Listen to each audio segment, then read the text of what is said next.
isa sa nakatulong talaga sa akin dito is, syempre, walang iba, DJ Jaiho. Dahil nasa sobrang tagal ng DJ, yung mga sobrang tagal niya ng DJ na bulok na siya. Ay, grabe naman yung bulo. Kumbaga yung mga napagdaanan niya at yung mga natutunan niya, sinishare niya. Naging mentor na rin naging siya. mentor ko siya habang tumatagal. Ganito ang tamang pag-leak. Ay!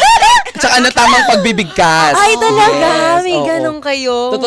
Tinuturuan ko pa nga yan siya. Kung So, paano. nagde-demo ka? Yes! Talaga. So, paano nga? Demo. Kunyari ganito yung eksena, di ba? Ganyan. Dear DJ Main, itago niyo na lang ako sa pangalang Chloe.